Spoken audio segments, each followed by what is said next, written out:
এবার বুঝতে পারছো তো কেন তোমায় বলেছিলাম যে কেসটায় আমার কিছু খটকা লাগছে? তবে সেটা আমি ঠিক বলে বোঝাতে পারছি না। আসলে ঘরটা যেন অতিরিক্তভাবে গোছানো। যদি কেউ একজন বাইরে থেকে এসে এই ঘরে ঢোকে, তাহলে তার জন্য একমাত্র দরজা দিয়ে ঢুকতে হবে।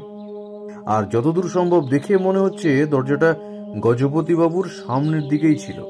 তাই সেখান থেকে যদি কেউ আসে তাকে তিনি দেখতে পাবেন না, এটা হতে পারে না।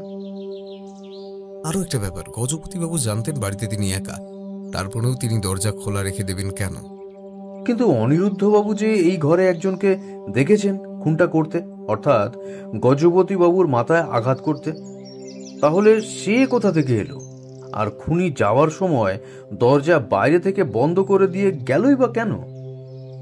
আমিও সেটাই বুঝতে পারছি না রাখাল। কেসটা যতটা সহজ মনে করেছিলাম ততটা নয়, একটু সময় লাগবে কেসটায়।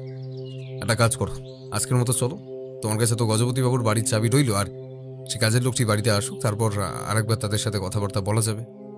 আর এই অনিরুদ্ধ বাবুকে কোথাও যেতে বারণ করবে, তিনি কিন্তু একমাত্র সাক্ষী এই কেসটায়। রাখাল আমার কথা সমস্তটাই বুঝতে পেরেছিল, তাই সেদিনের মতো আমরা গজপতি বাবুর বাড়ি থেকে ফিরে এলাম। বাড়িতে ফিরে কিন্তু কেসটা নিয়েই ভাবতে লাগলাম। খুনিকে অনিরুদ্ধবাবু দেখতে পাননি, কিন্তু অনিরুদ্ধবাবু যদি মিথ্যে না বলেন তাহলে খুনির সাথে ঘরের সম্পর্কটা ঠিক মিলছে না। কেসটা আমায় সত্যি ভাবাতে লাগলো। এতটা বলে ব্যোমকেশ একটু চুপ করেছে, এমন সময় টেলিফোনটা বেজে উঠল। ব্যোমকেশ উঠে গিয়ে টেলিফোনটা ধরতেই বোঝা গেল অপর প্রান্ত থেকে কেউ কোনো কথা বলতে শুরু করেছেন। এই ধরনের ছোটোখাটো কথাবার্তা বলে টেলিফোনটা রেখে আবার এসে তার জন্য বরাদ্দ চেয়ারটায় বসল। আমি আর সত্যবতী উতলা হয়ে তাকিয়ে আছি দেখে ব্যোমকেশ বলল, ওই দাসবাবুর টেলিফোন। একটা ব্যাপার দাসবাবুকে জানাতে বলেছিলাম, সেই ব্যাপারটাই তিনি জানাবেন। তারপর তারপর কি হলো?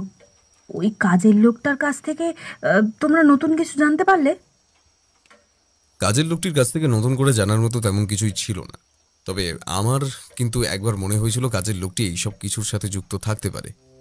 তবে তার সাথে কথাবার্তা বলে এবং তার ব্যাপারে বেশ কিছু খোঁজ খবর নিয়ে বোঝা গেল লোকটা সৎ, এইসব কিছুর মধ্যে তার কোনো সম্পর্ক নেই। কাজের লোকটি ফিরেছিল তারপর দিন দুপুরে। ফেরার সাথে সাথে সে পুলিশের সাথে যোগাযোগ করেছিল। আসলে তার বাড়িতে খবর পাঠানো হয়েছিল পুলিশ মারফত।